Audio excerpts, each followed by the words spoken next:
They keep saying Judeo-Christian values like it's one clean, unified system, but that phrase collapses the second you actually read the text instead of repeating the slogan. Because Christianity does not begin as a continuation. It begins as a rupture.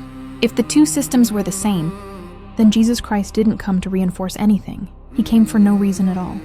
And that's not a small claim. That's the entire structure. Because what was in place before him wasn't vague spirituality. It was a fully built system.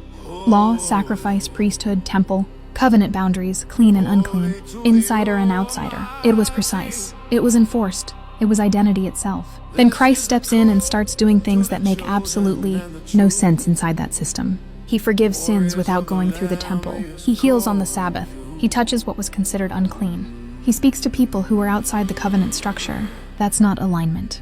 That's disruption. And then comes the breaking point, the cross. Because if the old system was sufficient, then the cross is not just unnecessary. It's irrational. Why introduce a final sacrifice if the existing system of sacrifice was still the way? Why tear the veil? Why remove the barrier if the barrier was still required? Why shift access from a structure to a person? And this is exactly why Paul the Apostle spends so much of his writing correcting people who are trying to blend the two back together. Over and over again, he says it plainly.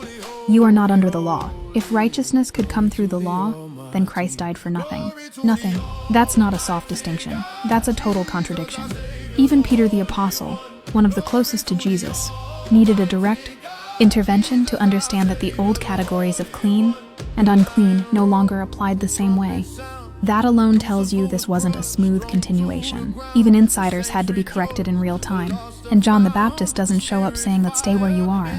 He shows up saying, prepare because something new is here.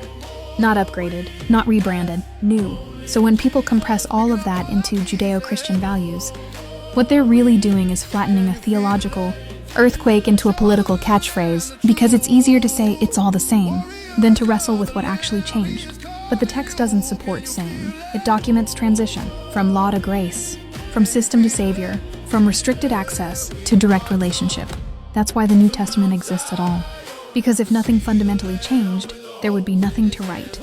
No Gospels, no Acts, no letters. No reason for the early church to even separate. So no, this isn't about disrespect. It's about accuracy. Christianity doesn't stand as a branch of the same tree in the way people casually claim.